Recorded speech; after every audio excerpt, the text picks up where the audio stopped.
of any physical body whatsoever, but yet I know I'm existing. Well, we're about 20 to 30 feet away, and yet we're communicating. I have no mouth to talk to, but yet I understand what he's saying to me. And the first thing he said was, it's not your time, you have to go back. You still have a lot of work to do. And I knew that there's no way I wanted to leave that place. He said, you just had a baby boy, and you have a daughter at home, and you need to go home and raise them. That was my job at the time. That's what he needed me to do. And I didn't want to leave whatsoever. But I did what I was told. I mean, I didn't even realize where I was. I was 20 years old, and I don't think I'd ever heard of an NDE before. I don't think so. But I had no choice. I had absolutely no choice in his decision of what he was going to do with me. But it was all with love. There was nothing harmful, anything about it, even though I didn't want to come back here. So I knew with him going perpendicular from how I am looking at him, I know that on that wagon, and I can't tell you how I know this, that is the way to heaven, to God, whatever we call it. If I were to get on that wagon, that's where I would have gone. Well, I wasn't allowed. And I also was not allowed to turn to my right. I was not allowed to do that. If I did, it would have been considered I don't know if it would have been considered a sin. I didn't get that impression, but it was like this huge faux pas. It was this huge no-no. Then until God said that I could go there, I couldn't. And to turn there was bad. I just don't know why, but it was. And that was the right hand of God. And I wonder sometimes if that's where that expression comes from. Maybe somebody else knows that right hand of God thing, because that's where he was. He was on my right. I was not allowed to look. I was not allowed to go that way. Nothing. And with me being there in front of Gabe, I can't explain the draw, the power, the love. That love is more powerful than, and I never took drugs, but in high school did marijuana. But there's nothing like it. I mean, it's such a magnet. And with me not wanting to leave, what happened was he made me. I had no choice. All of a sudden, after seeing him on that wagon, which I wanted more than anything in this world, because I knew if I got on that wagon, I would get to go where he's going, which is to God, to heaven. But because he said it's not your time, you still have a lot of work to do. And he also told me that I have to tell people what happened. He goes, I want you to tell everybody you see about this experience. Well, he kicks me out, kicks me back down here. And I end up in the waiting room, or I'm sorry, the recovery room in surgery. And the pain was horrible. It wasn't because of the surgery, although I had had surgery before, it was different. It was like my body went to this ugly thing I didn't want to be in. I didn't want to be in the body. I didn't. I was pissed, I was mad, and I had depression that lasted for a couple years. The fact that I would have left my newborn baby and my daughter here is something I was ashamed of for a long time. So even though he told me I had to come back and tell people about it, I couldn't do it because I was ashamed. And as I found out from other NDEs, that it's common to feel shame and humiliation that you would have done that. But the draw, the strength of being there is overpowering. It's like you can't control it. I did what I was told because I had no choice, but if he had given me a choice, I would have stayed there. I hate to admit it, but I would. If I would have left everything here. I didn't care about my body. I didn't care about my family. And not without love. It wasn't about that. It was that I wanted to be where this man was. I wanted to be to God and to go to heaven. Because what I saw there was, beautiful is not a strong, I don't know. It was so intensely wonderful, powerful, everything you think it is and more. But yeah, when I got back to my body and the pain set in, like, this isn't right, I'm not supposed to be in this body. I knew something was not right, even though it was. But to me, because I didn't want to be here, that's what it felt like. So afterwards, I get back to they wheel me back to my room, and I'm told what happened, and I was like, oh, that's what happened. Because I was like, oh, okay, because they said that I was dying. When I actually died, or however, I don't know, because my ex-husband was kicked out. He said once he saw the blood, he had to go. He couldn't take it because I just started to hemorrhage everywhere. But I didn't say anything for 15 years because I was ashamed of the fact that I would have left my children. And I read somewhere or heard from someone else that the same thing happened to her. So it made me feel more normal about it, not so bad anymore. And then starting to read more and more and hear about other people that this happened to and realizing how normal it was for me, I relaxed a lot about it, and I fessed up to my kids about it, and I feel better, even though I told them, look, I'm sorry, I would have left you. I went there, but I'm so sorry. And it just was like lifting 1,000 pounds off my soul. It was just horrible. But yeah, I was depressed because of it for a couple of years. I could recall that moment every day for years, and that love, I could bring it back because it doesn't exist here. That kind of love, we're not capable. We're just not as a human race. It just doesn't exist here. I don't know if that's our own fault or not, but it's the way it is. But after a couple of years, and I had to shake this off because that's all I thought about, knowing what's there and what's here. You don't want to come back, like JJ said, you don't. It's so wonderful, pain-free, perfect there, and then to come back here to this chaos, you don't want to. You realize you get to leave all that when all of us are going to pass away and all of us are going to die at some point. So when you do get there, it's different. It's this whole other thing, and you're not going to want to leave. It's wonderful and it's beautiful. For me, I came back with a weird sensitivity to light, and I hear people. The worst one I ever had was I was driving in the car, and it's the worst time it could have happened, but a face came at me, which happens a lot to me. And they smile. It's never anything bad, anything evil, nothing like that. And I don't know its purpose, but they will always smile at me, and it lasts for a couple seconds, and then I'll continue doing what I'm doing. Normally it hits me in the shower, I think, because I'm calm, I think. But this time it was in the car, and not very safe because it blocks my vision. But that was new, that didn't happen before, so I came back with that and the fact that I now feel people. So I can be around someone I don't even know, and if I pick up something ugly, I call it the ugly inside of people, I can't be around them because it makes me sick. It bothers me. I can physically feel it. That didn't happen before. I now have a problem with watches and electronics. I can wear cheap watches, they will work. But I can run out of watch battery in like a month or two, depending upon the metal on the watch, I think is why. I think my energy drains it, I'm not quite sure, but I read somewhere too that that's common also. So I couldn't explain it before. When I read it about another NDE'er that they had that big problem, I was like, oh, okay. It's normal when I come back with that, so I have that too. That's why I wear this a lot, because it's a watch, because it bugs me not to know the time, but I can, on this, and it doesn't affect this. But the poor watch guy, he had replaced batteries in all my watches over and over, and he didn't charge me after that, and I said, I can't bring it to him anymore because I knew it was me, not his battery watches. Or watch batteries, I should say. So I stopped doing that. But the whole change coming back, you see everything different. You see people different. I am so not scared of so many things out there now. I'm like, you have no idea how much this is just not a big deal. And your perspective is just so different.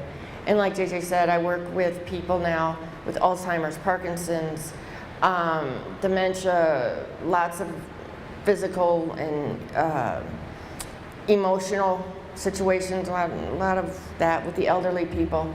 And that feels right for me to be there. Before I was in the court system for many years. And that sucked a lot of energy out of me because I was around so much negativity all the time. And it affected me really bad. I ended up with an ulcer and all that. But I get into the healthcare thing where I can help people, different story. And it feels right. And you can't help it. You just can't. You can't control the way you end up when you come back. There's no control over it. And when I tell people where I work about the situation, and I don't go around telling everybody because the thing is that when I did try to do that, a lot of people think it's evil. They say it's the devil. And I'm like, okay, I know it's not the devil. So whatever. So, I do have to be careful who I tell the story to. But the people who I do tell and are receptive to the information, they are very interested and will ask me all sorts of things, what I saw, who I met, all this, what I was told. And so it helps people to tell that story. I mean, to know that when you die, it's not the end. It's just not. This is like one small stepping stone to after. This just is a tiny piece of it. And Gabe, to this, I still see Gabe every once in a while when I want to recall him because I need to calm down or whatever. I'll think of him on that wagon and how I want to be on that wagon. And it helps for me because that depression was horrible that I went through afterwards. And I had heard about a lady, and I forget how I met her. She had a near-death experience and for 7 years was in a bad depression. She sold her house, she bought a motorhome, and she traveled the country. She quit her job. She couldn't deal with it. She didn't want to be here. She wanted to be there. Oh, and that's right, the other thing I was told was that because it's not my time, there's no cheating. The interpretation is no suicide. You are cheating if you do that. He didn't say it was a sin or a crime. I'm not saying that I know if it is or it isn't because I don't. But he said no cheating about that part. You cannot go before it's your time or it's cheating. I don't know why he said that, but he did. So no suicide. And apparently some of us end up doing that. And I also read where they're trying to educate certain psychiatrists, psychologists to help people like the NDE'ers who seem to have bad depression. They come back with depression. And I get that because I had it too. And I don't know why. I couldn't function very well at first. I just couldn't do it because I know this is not a farce, but it's school. We're all here to learn. We're all here to do better and be better. How you treat others and stuff. Oh, and there's no religion.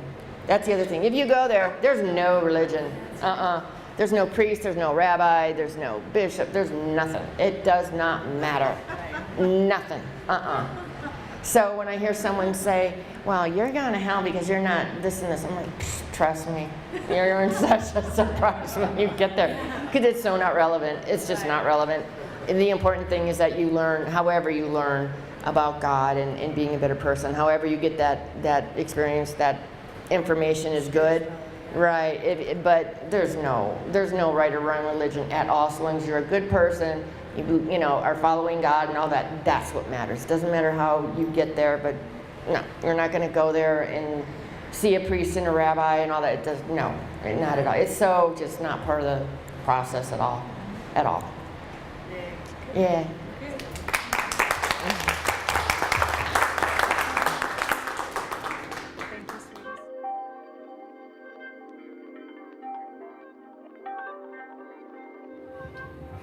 Hi, I have a couple of questions for Lori.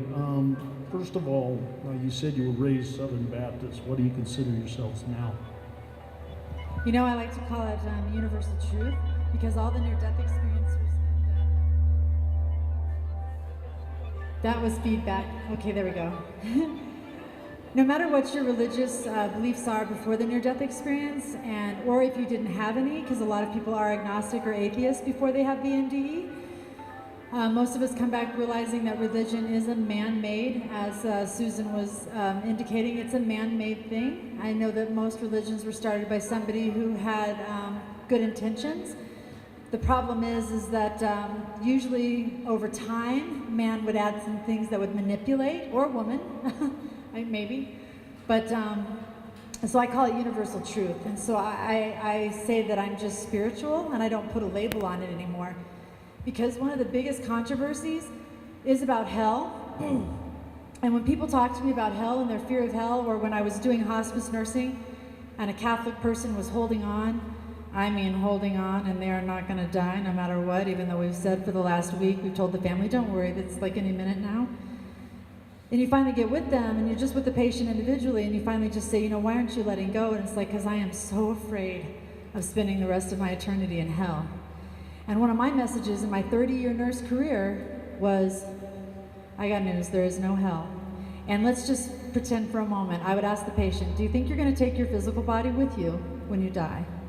And most of them would say, no, of course not. It's either going to get cremated, it's going to be in the casket. And I said, okay. So when you go to the place that you're going to, you're light. And therefore, even if you did get thrown into the pits of fire or hell, you don't have a physical body to burn. You don't have nerves. There's no way to go down there and be completely burned over and over and over into this horrible thing that they tried to, get us to believe in. So I think most of us find that really comforting until I do a, sorry about that. It takes me a while to even realize that. Something about, I was talking about hell. Usually people raise their hand and say, wait a minute, if there's no such place as hell, where is Hitler and Terry McVeigh? Because Terry McVeigh was the one that blew up the Mural building in Oklahoma City, and that happens to be where a lot of my family is from. And the answer to that is, just to be very generic, Hitler is probably living multiple lifetimes as, say, a black Jewish lesbian woman who is highly persecuted, because what we do and what we, how we hurt other people, we will come back and we will balance that out. So for people who don't believe in reincarnation, I don't know how to explain the checks and balances. Because if you really think this is our only existence, then it's going to be tough for me to explain that if you got away with something in one lifetime, you will balance that out in another. And I have a good example of that, but I'm not gonna, I won't jump into that. I'll let you guys ask some more questions. Should I mention how, like an example of balance from one lifetime to another, like the karmic debt? Okay, all right. I'm gonna stay over here, okay. I just feel bad for the people who are behind me. Yeah, go ahead. One more question, Lori. How did you explain this experience to your significant other, husband, whatever? Well, the first two were in childhood. I was 5 and 7, so in that case, I just had my family to explain it to, and they said that I was on morphine to keep comfortable, and that it must have been the morphine that did that. And then as a nurse, I had a lot of physicians say that as well. When you get out of body, you are no longer under the effects of morphine or whatever it is that you've left behind in that body. And there is no doubt in a near-death experiencer's mind that what we go through is real. But if some people need to believe it was a morphine dream, I finally let that go. But so that was okay. But then in my third near-death experience, I was married. And my husband wasn't a very spiritual guy, so I didn't mention much to him. But one thing I realized when I was out of body was that he was having an affair. And when I got back in body, I was kind of like, was that a dream? Or could that have been real? And I really didn't have the guts to talk to him about that. I was very, very angry. I was married from 18 to 21, so I was very young. And this near-death experience happened 4 days before I turned 21. So obviously, yeah, so I got divorced the year I was 21. At one point, my ex-husband said that in the middle of the night, I woke him up and I said, I know what you're doing. And he was like, I don't know what you're talking about. And I said, I know about her and I know what you're doing. And I said, it's wrong. But then he started to realize that I was speaking about me in third person. It was actually the soul that was once his father who had crossed over the year before. And he was trying to tell his son through me, stop cheating on your wife. So the interesting thing is when we woke up the next morning, he was kind of like guarded and like watching me for like, when is she gonna start throwing the, the spice jars or something? And I didn't remember it. He didn't tell me that story until well after we got divorced. He said, I never understood why you confronted me once in the middle of the night, and then you just sort of dropped it. But then eventually his girlfriend said, if you don't tell her about me, I will. And so that's when he left. But we do have a hard time having relationships because when you are an intuitive, there are no secrets. So unless you find a very stellar guy with a lot of integrity, it's hard to make those relationships work. Most of my relationships lasted 1 to 3 years until he came along and we just celebrated our 7th. So I'm very thankful for John. It's not easy to have somebody on the phone thinking she's saving the world.